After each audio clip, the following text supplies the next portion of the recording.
Alright, YouTube, time for Occult video number 31, The Will to Power, which is a subject which sort of goes into a little bit of everything that I've spoken of. When you regard the occult, when you regard spiritual forces in general as being more secular than some people may describe them as thought forms, as psychology of some sort, mass mesmerism, whatever you want to term it, when you think about such things, it really is the will to power which carries the power of the occult along with it. That is, a person, through training they've taken, through the things they say, the gestures they make, whatever they happen to do, or through some innate tendency, really depends, will be able to control people or have sway over people in some way.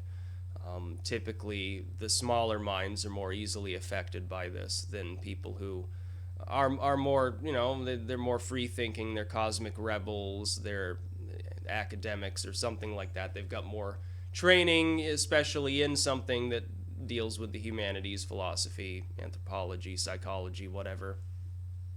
The will to power, though, I think is generally misunderstood. When the term is used, a lot of times people use it to relate to Hitler. And they believe that he had some sort of magical hypnotism powers, which is not actually true.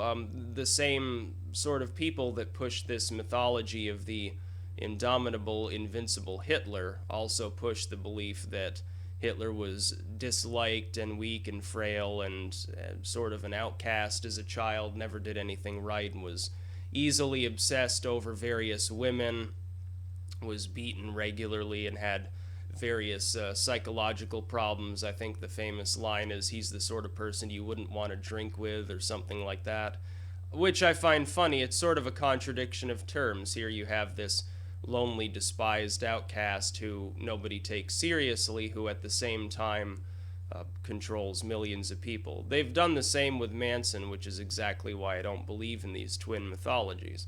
The will to power, though, goes beyond that. Part of it is self-fed. A lot of it is internal. It's not external. It's not specifically about manipulating or controlling the masses. Specifically because there are people that have occult capabilities. They perform rituals. They have an effect through some means that many people don't ascribe to anything in specific because they haven't seen evidence that they should.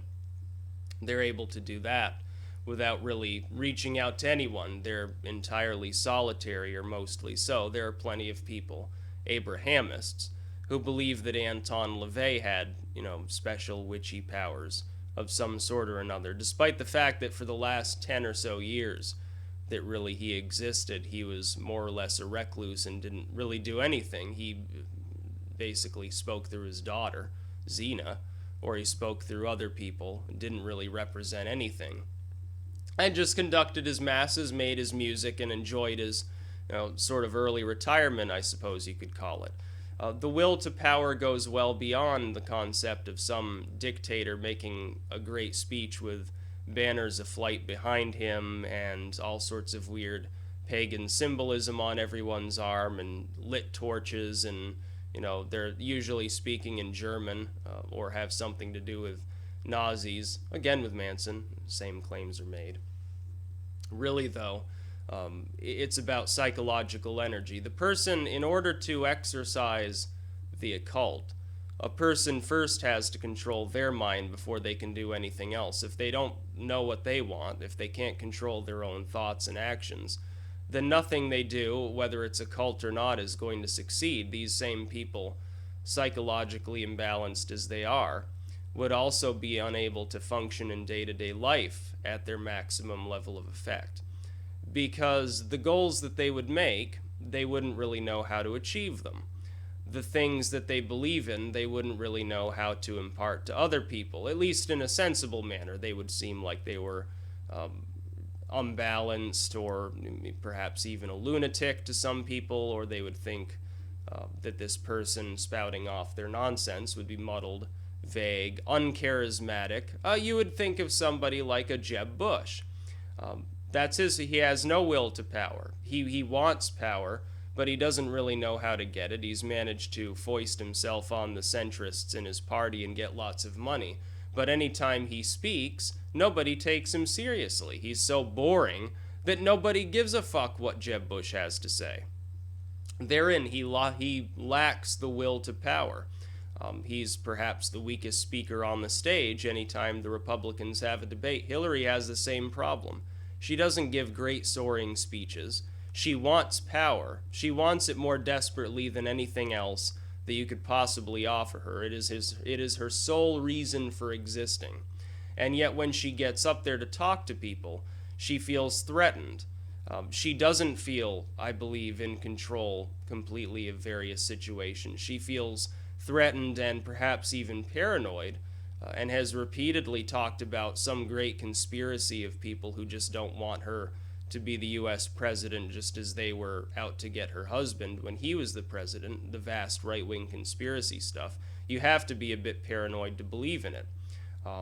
Because she is not as effective as she wants to be, as she perceives herself when she talks into the mirror as being, she blames other people.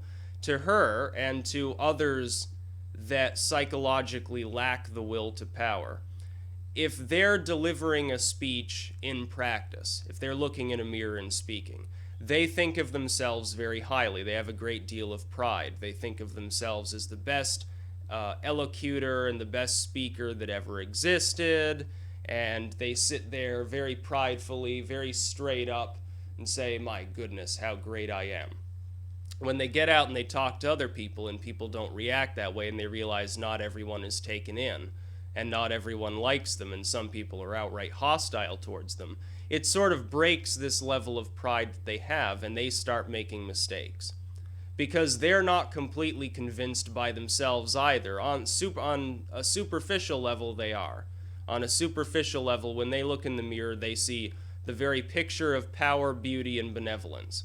But when they get out there on stage and they talk to people, they realize that's not the case, and it unbalances them. It makes them come unhinged. When they make then more mistakes, it breaks it down further, and what can happen is they enter a sort of death spiral where their own mistakes make them less effective, and through becoming less effective in their speech and posture and gesturing and the ways that humans communicate with one another, they then make more mistakes. This happens to a great many politicians. You have, infamously so, because of my connection to my ex who was Turkish, got to watch a lot of Erdogan-related material. He seems to have the same problem.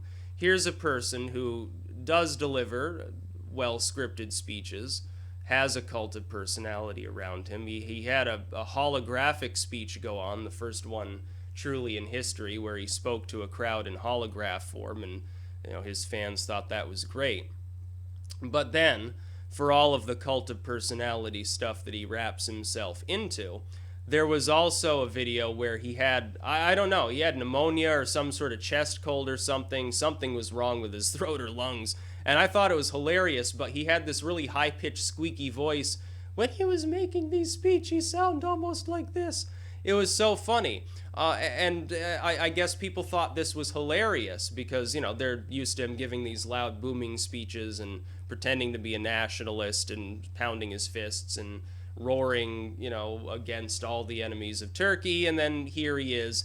He's got some sort of chest cold, and it sort of breaks whatever sort of propaganda he had used to make himself seem superhuman to his fans gets broken when something like that happens, because people see him as completely mortal, fallible, and almost a figure in comedy. Hitler had this happen too. Towards the end, at first, the invulnerable Hitler comes up and makes these soaring speeches, pounding the desk and roaring about the Jews, and we will invade Poland, and our Reich will last 1,000 years. Towards the end, because of insomnia or stress or cerebral palsy, there are various theories as to why he had great difficulty in actually carrying himself to the same level. You could see he had the shakes.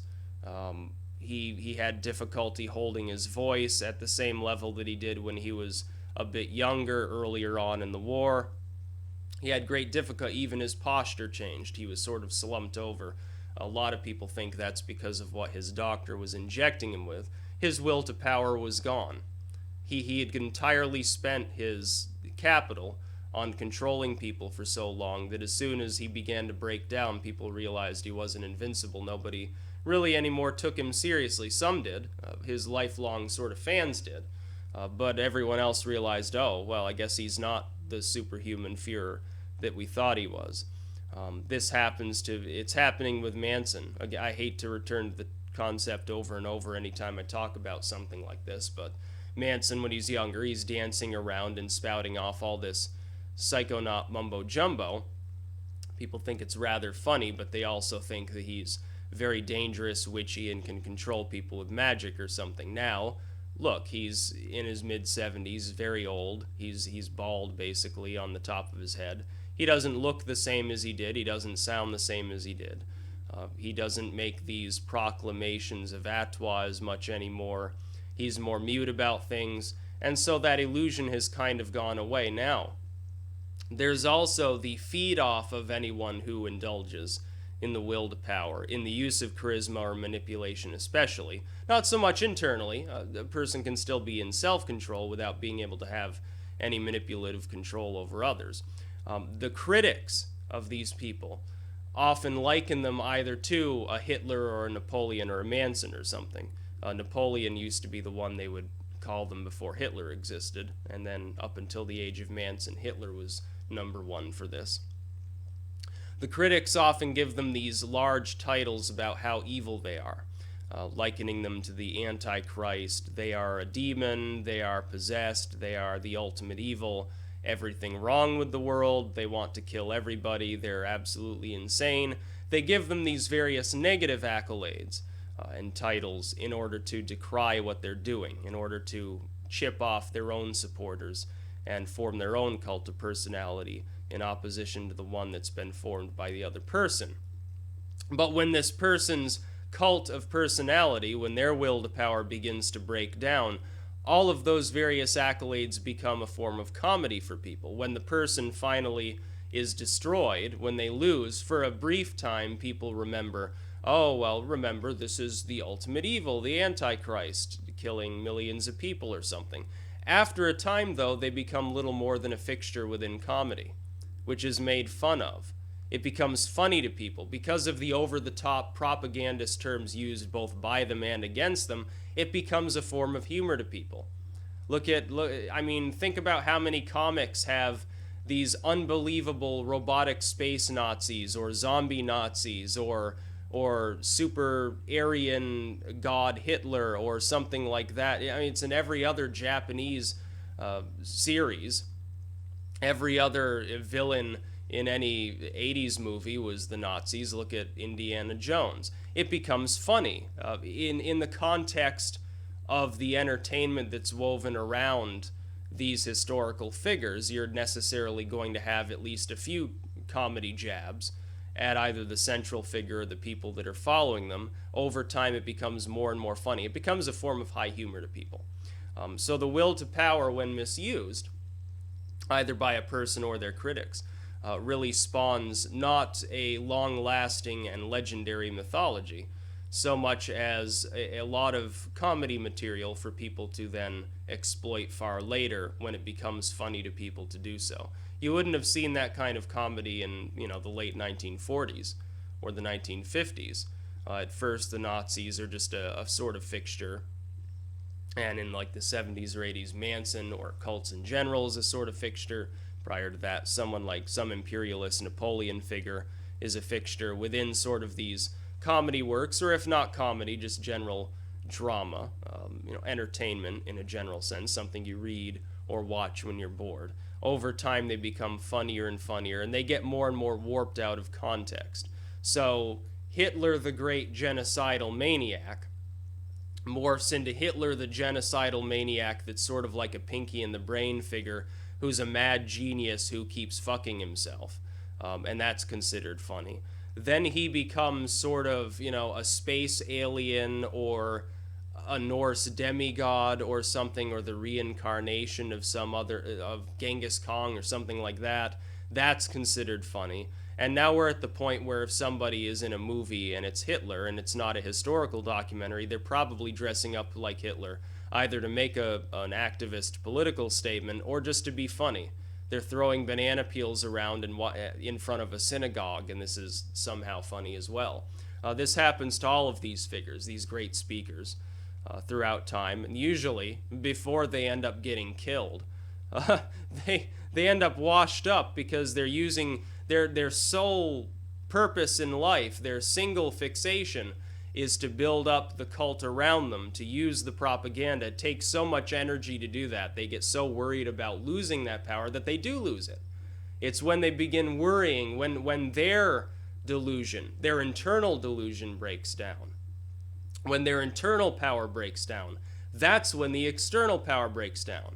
It isn't they start getting criticized by people and they lose hope. They lose hope and then they lose their capabilities, then they start getting criticized. This is exactly what happens to all these people. Happens to politicians in the modern age too. They start feeling unsure of themselves because of some situation or because of stress alone. It's a self-feeding cycle. They get more and more stressed as they keep maintaining a grander and grander view of themselves over time. So the will to power is not all about manipulation. A lot of it's internal. However, it is externalized in many cases as well, and it generally destroys itself. It's a very violent, chaotic power indeed. That's about all. Peace out.